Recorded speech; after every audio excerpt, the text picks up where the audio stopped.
नेहाच रेसिपीमध्ये तुमचे खूप खूप स्वागत। आज आपण शिंगाड्याच्या पिठापासून भजी कशी बनवायचे ते बघणार आहे। जे उपवास येतात आपले सर्व म्हणजे डेलीचे उपवास असतात किंवा हे महाशिवरात्र वगैरे वेगवेगळे उपवास येतात आपले, त्या उपवासाला आपण हे भजी खाऊ शकतो। तसंच ते शिंगाड्याचा आपल्या शरीरासाठी पण खूप चांगला फायदा आहे। जर कोणाचा डिप्रेशन मध्येचा प्रॉब्लेम असेल डिप्रेशनचा तर त्याच्यासाठी शिंगाडा हा चांगला आहे। शिंगाडा हा सफेद कलरची वनस्पती आहे, एक फळ आहे, त्याचं पीठ बनवतात। ते आपल्या शरीरासाठी एकदम शक्तिवर्धक पण असतं। त्या शिंगाड्याच्या पिठापासून आज आपण भजी बनवणार आहे। चला तर मग शिंगाड्याच्या पिठाची भजी बनवूया। पण त्याच्या आधी तुम्ही माझ्या चॅनल नवीन असाल, अजून माझ्या चॅनल लाईक शेअर सबस्क्राइब केला नसेल तर खाली लाईक शेअर सबस्क्राइबचे बटन आहे ते क्लिक करा। त्याच्या बाजूला बेल आयकॉनचं बटन आहे ते क्लिक करा, म्हणजे याच्या पुढचे माझे जे नवनवीन व्हिडिओ येतील त्याचे नोटिफिकेशन सर्वात आधी तुम्हाला येत जाईल। शिंगाड्याच्या पिठाचे भजी करायला हे शिंगाड्याचं पीठ घेतलंय मी, तयार भेटलंय, पॅकेट आहे एक शिंगाड्याच्या पिठाचं।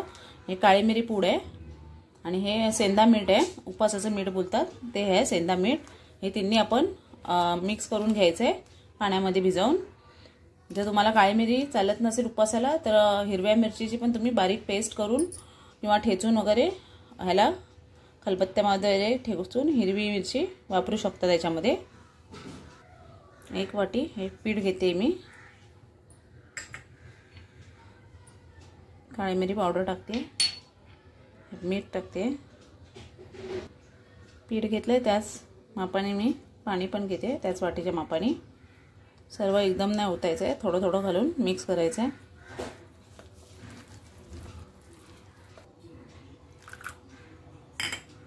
लाल तिखट पण काय जण लाल मिरच्यांचं खातात किंवा चिली फ्लेक्स तुम्हाला चालत असेल चिली फ्लेक्स पण ह्यात टाकू शकता तुम्ही।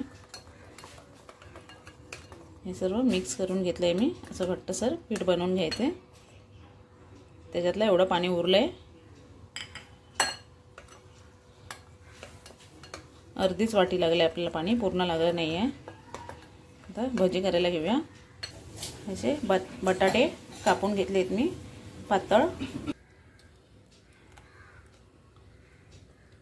असे बॅटरमध्ये घोळवायचे आणि फ्राय करायचे।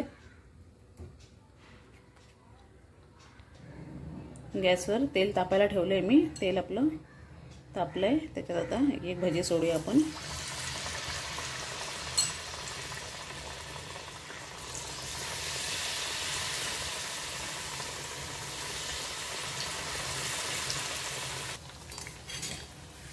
एका साईडने छान फ्राय झालेत आपले भजी।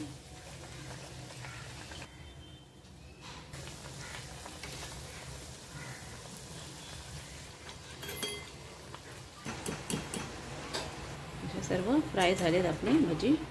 अशी भजी आपले रेडी आहेत।